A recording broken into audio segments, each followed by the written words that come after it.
안녕하세요. 오늘 저희가 좀 깊게 들여다볼 자료는요. 해외 투자은행들이 최근 신흥국 시장을 어떻게 보고 있는지에 대한 분석들입니다. 네, 안녕하세요. 이 분석들을 통해서요. 왜 지금 신흥국에 대한 시각이 바뀌고 있는지, 또 그 근거는 뭔지 이런 걸 좀 파악해서요. 당신이 글로벌 투자 환경의 큰 흐름을 잡는 데 도움을 드리는 게 저희 목표입니다. 좋습니다. 몇 년 동안 사실 신흥국 시장이 선진국에 비해 좀 부진했잖아요. 맞아요. 꽤 오랫동안 잠잠했죠. 근데 최근에 분위기가 좀 달라지고 있다는 분석들이 눈에 띄더라고요. 네, 그런 움직임이 분명히 있습니다. 그럼 일단 JP 모건 분석부터 한번 살펴볼까요?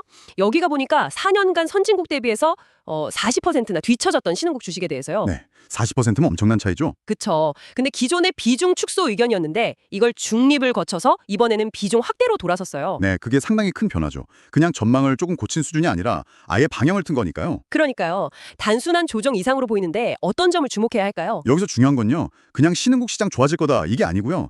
특정 국가들의 어떤 차별화된 강점, 여기에 주목하기 시작했다는 점이에요. 아, 차별화된 강점이요? 예를 들면요. 네, 뭐 인도, 필리핀, 브라질처럼 내수 경제 비중이 큰 나라들, 아니면 칠레나 한국처럼 뭔가 독자적인 성장 동력, 그들이 말하는 idiosyncratic catalyst를 가진 곳들이요. idiosyncratic catalyst. 좀 어려운 말인데 그러니까 각 나라 고유의 뭔가 특별한 호재가 있다는 거군요. 그렇죠. 단순히 뭐 세계 경제가 좋아져서 같이 좋아지는 게 아니라 그 나라 자체의 어떤 정책 변화라든지 기술 혁신 아니면 구조적인 개혁 같은 거요. 이런 내부 요인이 성장을 이끌 거다 이렇게 본다는 거죠. 아하. 예를 들어 인도는 어떤 점을 본 건가요? 인도는 뭐 지금 한창 제기 나오는 미중 무역 갈등 같은 외부 충격에도 상대적으로 좀 자유롭고 또 내수 시장 자체가 워낙 크고 탄탄하다. 이런 점을 유리하게 본 것 같아요. 경기 순환 측면에서도 좀 괜찮다고 봤고요. 흥미로운 지적이네요. 이런 시각 변화 혹시 다른 기관에서도 좀 보이나요? 네. 뱅크 오브 어메리카에서도 비슷한 맥락의 이야기가 나와요. 아, 마이클 하튼의 전략가요? 네, 맞아요. 다음 강 세장은 어쩌면 신흥국 중심으로 올 수도 있다. 이렇게 봤거든요. 신흥국 중심의 강세장이요? 그 근거는 뭔가요? 그 배경에는 이제 미국 자산에 대한 신뢰가 예전 같지 않다는 인식이 좀 깔려 있는 것 같아요.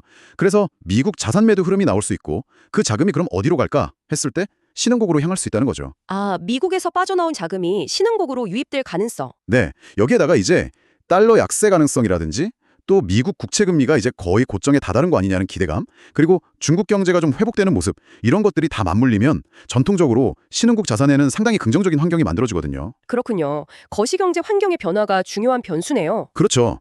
하트넷의 분석은 어쩌면 투자자들이 이제 미국만 바라보는 투자에서 좀 벗어나서 다른 기회를 더 적극적으로 찾아 나서기 시작했다는 그런 신호로도 볼 수 있을 것 같아요. 물론 이게 뭐 당장 대규모 자금 이동으로 이어진다고 단정할 순 없겠지만 분위기 자체는 확실히 좀 변하고 있는 것 같네요. 네, 그런 분위기 변화는 뚜렷해 보입니다. 다른 전문가들 의견도 좀 비슷한가요? 네, 뭐 SGMC 캐피털의 펀드 매니저 같은 경우도 비슷한 얘기를 하는데요. 미국 시장이 워낙 오랫동안 좋았으니까 이제 투자자들이 분산 투자 차원에서 또 장기적인 수익률을 높이기 위해서 다른 대안을 찾게 된다는 거죠. 그게 신흥국일 수 있고 어쩌면 이게 새로운 글로벌 투자 사이클의 시작일 수도 있다. 뭐 이런 얘기도 하고요. 새로운 투자 사이클의 시작이라 상당히 큰 그림인데요. 그렇죠. 그리고 글로벌 X ETF의 팀장도 비슷한 지적을 하는데 이 부분이 좀 재밌어요. 미국 투자자들 포트폴리오를 보면 신흥국 비중이 여전히 너무 낮다는 거예요. 아, 비중이 낮다. 어느 정도인데요? 평균적으로 한 3%에서 5% 정도밖에 안 된다고 해요. 근데 MSCI 글로벌 지수 같은 걸 보면 신흥국 비중이 한 10.5% 정도 되거든요. 와, 차이가 꽤 크네요. 네, 그러니까 아직 담을 여력이 많다는 거죠. 거기에다가 지금 신흥국 주식들이 선진국에 비해서 훨씬 싸다는 점, 즉 밸류에이션 매력도 계속 강조되고요. 밸류에이션 매력이라면 PER 같은 걸 말하는 건가요? 네, 맞아요. 주가 수익 비율 PER이 지금 한 12배 수준이라고 하는데 이게 선진국 시장이랑 비교하면 상당히 낮은 편이죠. 쉽게 말해서 기업이 벌어들이는 이익에 비해서 주가가 상대적으로 싸다는 의미입니다. 알겠습니다.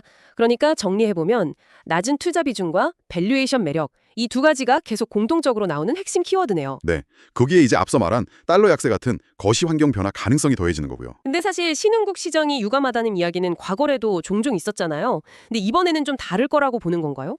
그게 아주 중요한 질문이죠. 베네크의 포트폴리오 매니저 같은 경우는 과거의 신흥국 랠리는 좀 단기적인 거시 요인, 뭐 예를 들면 갑자기 유가가 오른다거나 하는 것에 너무 의존해서 지속성이 좀 약했다 이렇게 평가를 해요. 그랬었죠. 반짝 좋았다가 다시 가라앉는 경우도 많았고. 맞아요. 근데 이번에는 좀 다르다고 보는 이유가 몇몇 국가들에서 보이는 어떤 구조적인 진전, 예를 들어 정책개혁 같은 거예요. 여기에다가 앞서 말한 저평가된 가치, 그리고 아직 낮은 투자자 비중, 이 세 가지가 좀 맞물려 돌아가고 있다는 분석입니다. 구조적인 진전, 저평가, 낮은 비중. 이 세 가지 조합이 과거와는 다를 수 있다는 거군요. 네, 특히 많은 분석가들이 공통적으로 인도의 그 내수 기반 성장 스토리를 계속 강조하는 것도 이런 맥락에서 이해할 수 있을 것 같아요. 단순히 외부 요인에 흔들리는 게 아니라 자체적인 성장 동력이 강하다는 거죠. 자, 그럼 이 모든 분석들이 당신에게는 어떤 의미를 가질까요? 뭐 저희가 특정 투자를 권하거나 그런 건 절대 아닙니다. 네, 당연히 그렇죠. 이건 투자 조언이 아닙니다. 하지만 이런 글로벌 자금 흐름의 어떤 변화 가능성, 그리고 전문가들이 왜 그렇게 보는지 그 다양한 논거들을 이해하는 것 자체는 중요하다고 생각해요. 그래야 더 넓은 경제적인 맥락 속에서 지금 시장을 바라볼 수 있고 또 앞으로 올지 모를 변화에 미리 대비할 수도 있고요. 맞습니다. 결국 정보를 바탕으로 스스로 현명한 판단을 내리는데 기초가 되는 거죠. 네, 오늘 저희는 해외 주요 기관들의 분석을 통해서 왜 최근 신흥국 시장에 대한 긍정적인 시각이 좀 떠오르고 있는지 그 배경을 살펴봤습니다. 네, 정리해보면 매력적인 밸류에이션 수준, 아직은 낮은 투자자들의 비중, 그리고 변화 가능성이 엿보이는 거시경제 환경 같은 것들이 주요 근거로 제시됐죠. 그리고 특히 인도 같은 특정 국가들의 어떤 구조적인 성장 스토리가 상당히 주목받고 있다는 점도 확인했고요. 네, 이런 분석들은 결국 우리에게 분산 투자가 왜 중요한지 다시 한번 생각하게 하고 또 우리가 늘 보던 익숙한 시장 너머에도 기회가 있을 수 있다는 점을 시사하는 것 같아요. 그렇죠.